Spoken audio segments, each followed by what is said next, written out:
Hello!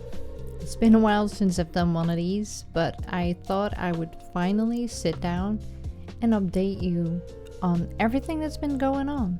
Well, not everything, but 4 major things that have been going on since the beginning of the year.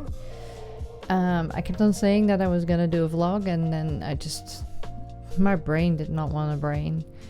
And that's been a real issue this year especially. I've always had that issue because of chronic fatigue syndrome and fibromyalgia. They can cause a lot of brain fog, but other things started happening as well, and now I'm kind of wondering if it's all linked in with what we found out. So I'll start at the beginning. I've had trouble with my periods for a long time, ever since my 15th. So basically all my life, but they got worse and worse and worse. And in the last 4 years, they've been so bad, pain-wise and everything else, that I was getting concerned. I couldn't function. Like, if I was lucky, I would have 1 good week a month where I felt relatively normal. And then relatively normal for me is how I feel with chronic fatigue and fibromyalgia. So if I don't relapse in that 1 week, then I would have a normal week and I could kind of do things. And that just got worse. And also I started developing PMDD, which is like PMS, premenstrual syndrome, but on steroids basically. And it especially affects your mood. And my moods were getting worse. They were getting more erratic, more up and down, up to the point where I was worried for my safety. Like, I had thoughts I was scared of. And so I bit the bullet and I went to the doctor, because I don't like going to the doctor for these kinds of problems, because I have been throughout my life and they never really help me. They don't listen. They only push 1 or 2 solutions your way. Don't look at where the symptoms are coming from, which is what I had quite a lot from doctors. Both male and female doctors, didn't matter. And I was just tired of that, so I didn't want to face it, but my symptoms were getting so scary that I was like, I have to do something before I do something that I can't reverse, if you know what I mean, if you catch my drift. I was getting like thoughts of self-harm and worse, and I was just so up and down. Like, I would be laughing about something the one moment, then the next I would be crying my eyes out like I'd just lost someone in my life. That amount of pain and sadness I felt suddenly. And it was just, I felt like I was losing my mind every single month. And the aftermath of that is so long as well. It exhausts me, both physically and mentally. So that got worse and worse. So I went to the doctor. I finally found a doctor that listened to me, saw me, took me seriously, wanted to find a solution, actually properly look into what was causing this. I wrote down all my symptoms. Like, I've been getting a lot of other symptoms as well outside of that, which made me think that my hormones are just all over the place. So I wrote a really long list. I think it was like maybe 30 symptoms in total. I was like, I know some of these are just, as you get older, you get these things, but I don't know what's what or what's linked. You can easily pick and choose, what is relevant to what I'm experiencing, or what's just normal. And so she did that, and she listened to me, and she wrote everything down, and she also respected me, because usually when you have anything to do with your your reproductive organs as AFAB, they always want to do internal exams, and I don't like those, to put it mildly, because of an abusive past. So I rather not. I know they can do ultrasound, I know they can do CT, and she actually ordered me CT. She didn't even mention the internal exam. She just said, I've read your note to my assistant, and we'll just not do that. We'll just go straight for not CT. She went for MRI. Sorry, an MRI. We'll just do an MRI. And I was gobsmacked by that, because that was the first time that someone in the medical field respected me regarding this particular issue, listened to me, didn't try to push it because it's the cheaper option. I think it did help that I went private because, through insurance. But even then, I've had not the most professionals, and it's still very much a minefield when it comes to female reproductive health, or anything to do with female health, to be honest. You've probably seen a lot of things that I've been sharing on social media regarding that. I'm not going to go into that right now because it is astoundingly bad. If you don't believe that there is a gap in health care between genders, look it up. It is absolutely mind-blowingly bad. But anyway, that's a whole nother story. I had a doctor. She listened to me. She was amazing. She ordered the MRI, got the MRI done earlier this year. I think it was end of February or in March somewhere. I can't remember. It's all like a blur. So much has happened. And I'm just highlighting like the major things in this update because I don't want it to be a really long vlog. It's already getting long by the looks of it. They did the MRI and they finally found out why I've been having painful periods all my life. Or at least why it's getting worse now, but it's probably been an issue throughout most of my life. So they found out that I have something called adenomyosis, which is kind of like endometriosis, because that's what they were looking for. Because they wanted to rule that out in case I needed hormone therapy for my hormone imbalance, because all my symptoms indicate perimenopause, which is the period before your menopause. And I know I'm young, and it usually happens later for a lot of people, but all my symptoms indicate that that's what's going on. So I had to rule out or confirm that I have endometriosis, because HRT can make that worse depending on what you use. So that's why I had the MRI done, as well as to see what was going on. So according to the NHS, adenomyosis is a condition where the lining of the womb, the uterus, starts growing into the muscle in the wall of the womb. So you can understand that that lining expands and contracts with the cycle. So when it's growing inside of the wall of my uterus, it expands, so it makes me swell up, because every month it also looked like I was like 3 months, 4 months pregnant. I would balloon, it's also a symptom of endometriosis when they call it endo belly, where you basically just bloat so much because everything swells up and is inflamed and is sore. But with me, it was the adenomyosis that was doing that, because it was making everything expand and angry, basically. And I also have fibroids, uterine fibroids in the uterine wall as well, which are benign and nothing to worry about. Adenomyosis, also nothing to worry about. Thankfully, my lesions are quite small, according to them, but, my symptoms are still quite significant. So the good news about that is that when I go on HRT, I still haven't contacted my doctor yet because I had other stuff going on, which I will go into shortly. When I go into on HRT, that will also hopefully resolve the adenomyosis, or at least shrink it or stop it from growing any bigger. That's good. I think the downside is that my fibroids might get worse, but we'll get there when we get there. They're very small. They're like 2 1 centimeter ones, so they're not very big, but they just cause discomfort. But no endometriosis, which is good. No other abnormalities. My ovaries were good.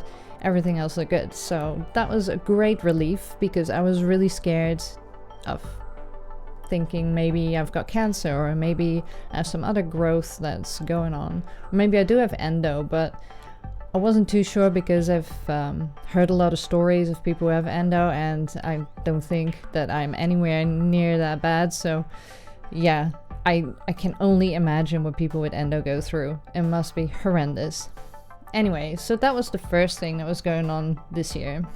So last year I discovered a lump in my breast. And I hadn't told anyone about it. Kept it to myself, except for some close friends. And I kept an eye on it. But I thought, if I have to go on HRT, then I need to know what that lump is, because what if it is something that's going to get influenced by the increase in hormones? I don't want to, off myself by being ignorant and ignoring this. It hadn't really changed. It was the same throughout. I think I found it in November, so I had it for a while. But it was weighing on my mind, I was worried. So I went to my GP, and I spoke to her, and she investigated, had a feel, asked me questions, checked out my lymph nodes, if they were swollen, because that's usually a sign of, something not good going on. And she was quite neutral in her response. She did agree with me at the time that it is probably nothing, and I was fine until I got the documents through for my appointment, and it said I was getting a cancer screening, and that scared the shit out of me. Because suddenly it was like, wait, I thought we were just going to have an ultrasound and see, just what it is in general. But no, it was a specific cancer screening. And that scared me, because I was like, she actually thinks it might be cancer. That was my, my first thought. And I was really worked up about it. I was trying to be realistic. It starts niggling at you, you're like, but what if I'm not right? What if it is? What am I going to do then? And I was going through my mind what I would do, because I've always said if I ever get breast cancer, I'll probably get a double mastectomy done, get it all removed, just to avoid any complications in the future.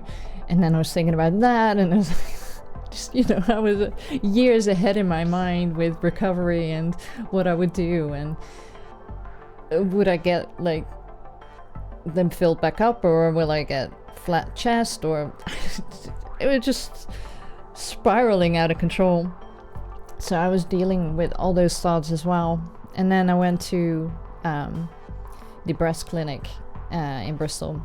Every single person I had to deal with, and every doctor, every nurse, they were so nice, so helpful, respectful. It was really, really good. Because when you're in the waiting room of a clinic like that, you see a lot of upset people.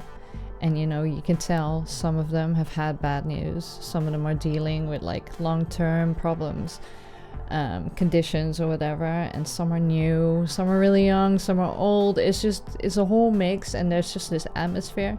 So it's really nice to have really nice staff. So I went in for my first mammogram. I can tell you that for me, it was fine. But I'm not very big, so I know that if you're a lot smaller or a lot bigger, it can, especially when you're a lot bigger, it can be quite painful depending how sensitive and sore you are. But for me, it was fine.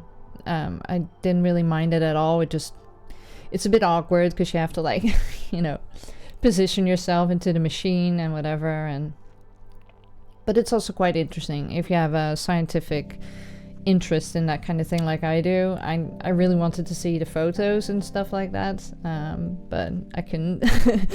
I wanted to ask loads of questions, but of course, you know, they have to be quick about these things because they were really busy that day as well. They were about an hour behind, I think, with everything because there were so many appointments, but they were really lovely, very thorough. Had the mammogram done, which I wasn't expecting. Then I went in for an ultrasound with another doctor. They did the ultrasound and then they informed me that because I'm over a certain age, if they find any lumps, they have to do a biopsy. And they were going to do it there and then. Of course, they asked if that was okay and stuff like that, but I'm not going to say no. I need to know what it is. So, and that really got to me, the biopsy. They were really good. They were really thorough. They, you know, numbed the area. And, but I think it's because it was so unexpected for me, and being neurodivergent as well. Unexpected physical things like that can really upset me. I don't know if any of y'all have ever had a biopsy done with a biopsy needle, but they are loud as fuck. They are really loud. And because it was so close to me, I'm not good with sudden noise, as some of you probably know. But especially when I'm that worked up and anxious and a little scared, I was keeping a brave face, but I was like racing inside. And the biopsy needle, it kind of shoots through whatever it takes a biopsy of, right? So they insert the needle, which is quite long. It's like, if I remember correctly, it was about that long. And it's kind of like almost like one of those piercing guns, you know? That's the noise it makes. But because it was so close to me and I was worked up, the first time she did it, I just got tears in my eyes and I started feeling panicky. And I really jumped, like really jumped. And thankfully she could hold everything, you know, in place. Like, that's scary when a patient jumps and you have like a big needle in a part of their body that they have to keep in place. And the nurse was like, "Are you okay? Was it because of pain or was it because of, you know, the biopsy, the sound?" I was like, "It's the sound. I'm just, you know, neurodivergent. I'm not good with sudden noise. It scares me." They did, you know, they counted down. They let me know when it was going to happen, but it still really freaked me out. So she only did two samples because she said it probably is nothing to worry about. So that was good. But then I had to wait like 2 to 3 weeks, I think it was, before I had my results. So, and that was just before my birthday. I got the results back literally 2 days before my birthday, which was early April. And it was benign. It's called a fibroadenoma. I get really confused because I have to translate all these things to my parents as well. And so then I get the Dutch stuck in my head. So yeah, it's a fibroadenoma, which is quite common. It's a common benign growth. So I am all in the clear for HRT. It shouldn't affect it. And there is a chance it might disappear on its own as well. There is a chance that it might get bigger. But since it hasn't really changed in half a year, I don't think there will be a problem, but we'll see how it goes. So that was another thing that was like really weighing on my mind. And all these things just exhaust me, you know, especially mentally. When you're already mentally struggling because of all like the perimenopausal stuff, the periods, the PMDD, CFS on top of that, fibromyalgia was just going through the roof at times because everything just got angry and inflamed. And then Yue, one of my guinea pigs, started having seizures as well. She suddenly had seizures where her eyes were like flicking side to side, kind of like an epileptic seizure. But her body wasn't shaking, it was just her eyes, and she was kind of like leaning with her head like this. And she did it twice. And because she had cancer in the past, I was worried that she had a brain tumor. So I had to take her to the vet for that. She had a CT scan done, which was also nerve-wracking. I've never had a CT scan done on a guinea pig. They couldn't find what was wrong with her. Apart from that, she has slightly thickened bladder wall, which means that she is basically in pain when she urinates. So she's on permanent painkillers now and anti-inflammatories. But she should live a long life. They gave her antibiotics in case it was an infection that was causing the seizures. That seemed to have done it. She improved after a week of antibiotics. She was on it for 2 weeks. And she's been fine since, living her best life. We still don't know what was wrong. The vet doesn't know. They couldn't see anything on the CT scan. Her head looked fine. There's no growths. There's no anything really except for that bladder, and there was slight cloudiness in her lungs, which could indicate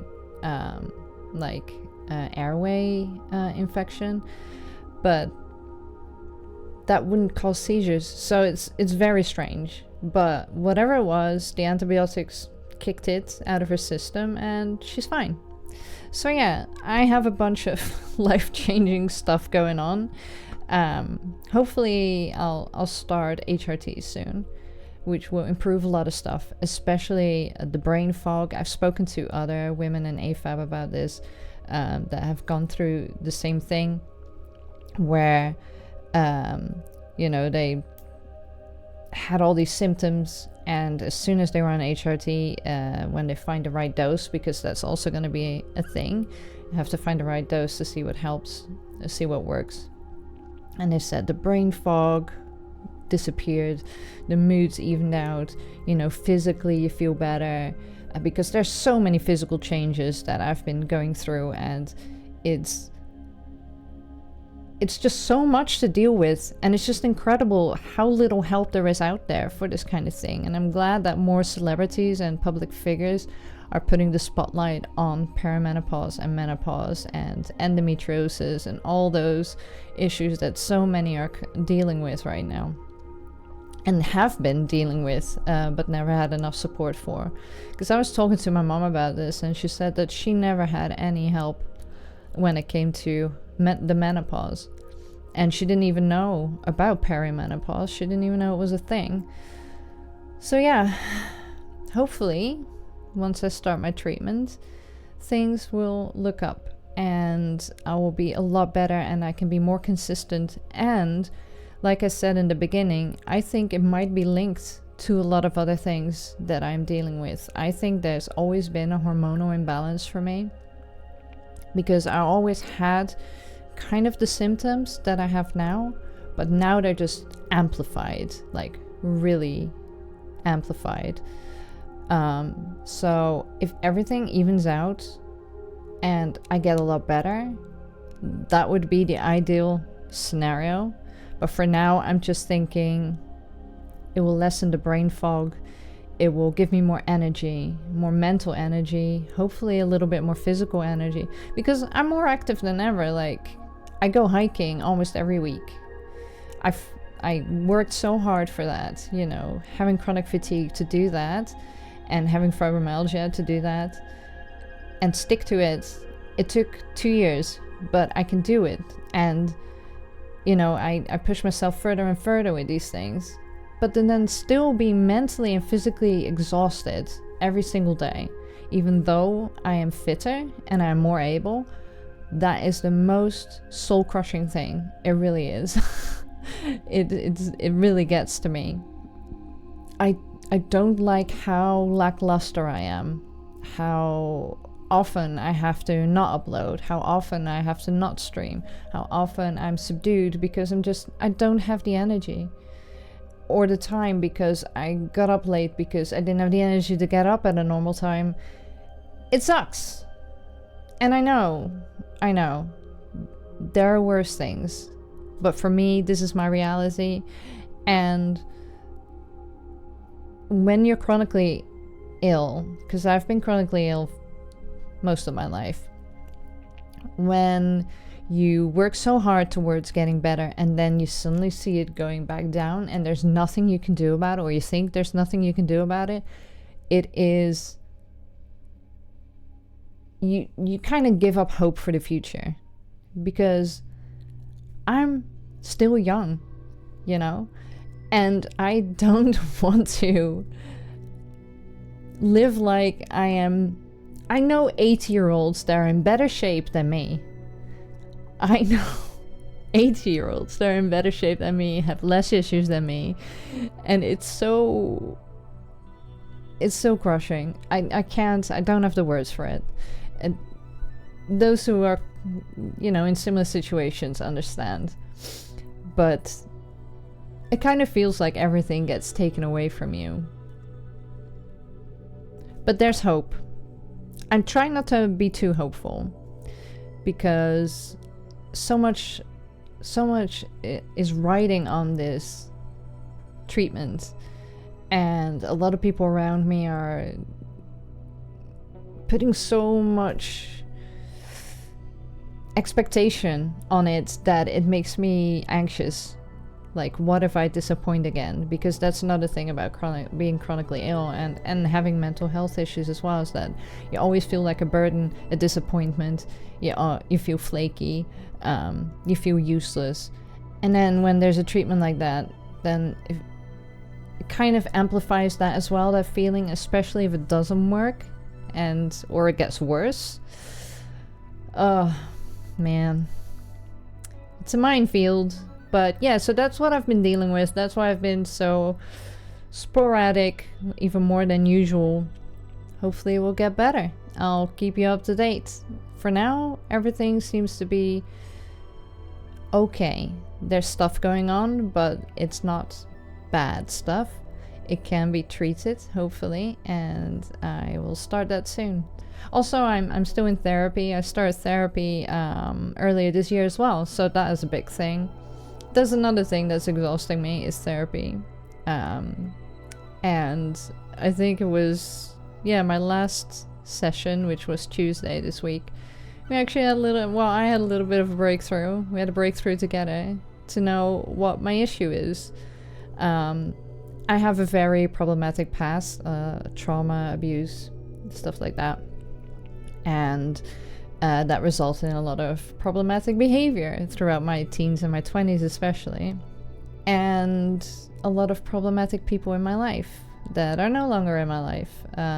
But yeah, like partners, friends, just people that I could have done without. But I seem to deal with everything, like the trauma and abuse and toxicity and loss, with disassociating. My therapist says that's how I coped with things when I was a child. I disassociated because I can't remember a lot of it, which is good and bad. Because sometimes I do have PTSD flashbacks out of nowhere that has nothing to do with anything. It's just something innocent, and it triggers something in my brain, and I will have a panic attack and cry my eyes out, and I don't know why. So it is there, but I don't remember a lot of it. So that's called disassociating, when you kind of disconnect your brain from the event, and that's a very common thing for children to do. And basically that's been my coping mechanism throughout my life. And that is a problem, because I've basically not dealt with anything that I've been through. So we're going to delve into that at some point, which is going to be fun. I already tried not this week, but the week before, and that left me really mentally messed up for a while. So we'll see how that goes. So I'm working on it. I'm working on myself, but it's not been fun, and it's been very exhausting. So the whole year has been exhausting, but also very positive. So yeah, if you want to hear more about that, how I do with therapy and stuff like that, then let me know. I'll try to make more vlogs about that. I know not everybody wants to hear about these things, but sometimes it can be very useful to just share experiences and stuff like that. I won't go into any details, of course, but I can tell you broadly the things that I go through, and maybe it can be useful. Anyway, again, thank you so much. I added even more, and now it's more than half an hour. I'm sorry. I'll try to trim it down a little. But yeah, thank you so much for listening to me, and I'll see you around.